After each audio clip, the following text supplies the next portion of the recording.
emergency exit. Aaron kicked the door open and stormed out into the balconies above Goldsmith Park, leaving Nilah to wrestle through the remainder of the crowd. By the time she pushed outside, the only sign of him was the clang of his feet on the stairwell below. Cool night cycle air tickled her bare skin, and this high up, wind whipped at her dress. She leaned over the railing to see if she could spot him, and was rewarded by the sizzle of a flame bolt passing by her head. "He shot at me," she said, ducking away from the edge. "That slinger fire triggered the detectors," said Cordell. "Cops are on the way." "Hang back, babe," said Orna. "Wait for backup." Nilah quickly leaned out once more to catch a view of her quarry near the base of the stairs, headed for the lush greenery of Goldsmith Park. If she didn't stop him now, he'd get into the Morrison Station superstructure and vanish. All the hunting they'd done would be worthless if he went to ground. She took hold of the handle on the stadium's emergency descender box and swallowed. It was only 16 floors or so to the sidewalk. "Not the stupidest thing I've done," she muttered. "Wait! ETA 80 seconds, said Orna.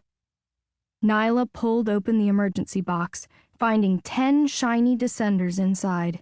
She took one of the clear discs and pressed the tester just to make sure the binary spells inside were still good. A former race car driver, she would have been an Ultra GP galactic champion if Mother and her crew hadn't ruined her last shot at the crown. At least her experience made her an expert at judging speed over distance. 48 meters to the ground would make for a pretty quick fall. She spied Forsyth's shadow as he rounded the final corner and burst out into the open. Now or never. Nilah swung her legs over the railing and leapt into the neon haze of Morrison Station's downtown, the descender clutched tightly in her hand. Wind roared in her ears. The shadowy figure of her target grew exponentially in size. She snapped the descender mere feet away from Aaron's head, gelatinous phantoplasm instantly enveloping the both of them, blunting the kinetic energy of her fall. Their limbs interlocked as they bounced across the park grounds, the world free spinning. Eventually, the bubble of goo burst, spitting them out onto the summery grass beneath the statue of Carrie Morrison.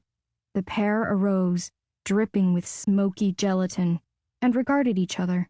Nilah brought her fists to a fighting posture, and her dermaluxes began to pulse in time with the distant music. Aaron was doughy and soft, not exactly the image of a dangerous criminal and cultist, and a lot younger than expected. He couldn't have been much older than 18. "Nilah Brio," said Aaron, smirking. "The little racer who never did." "Never did what?" "Win the driver's crown," he said, a tremor entering his voice. "He'll be pleased when I bring him your body."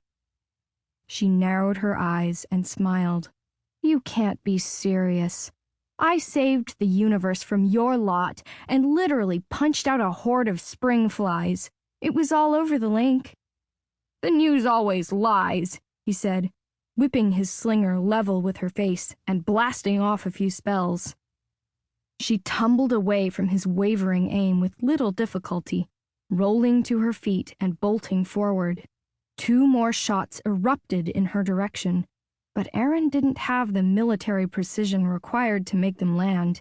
His grip on the slinger was too tight, too amateurish. Nilah whipped her arms toward him, momentarily blinding Aaron with the spray of light, then sent a kick straight into his jaw, lifting him up off the ground. He came down hard on his back, going slack. "ETA 30 seconds, said Orna, her voice almost panicked. "What's going on over there, babe?" "I just took him down. Glass jaw, as they say." 2 figures emerged from the shadows around the Morrison monument, daggers in their eyes. 1 male, 1 female, clad in fine suits, their postures spoke of expertise. Perhaps they were bodyguards for Aaron. Perhaps they were assassins.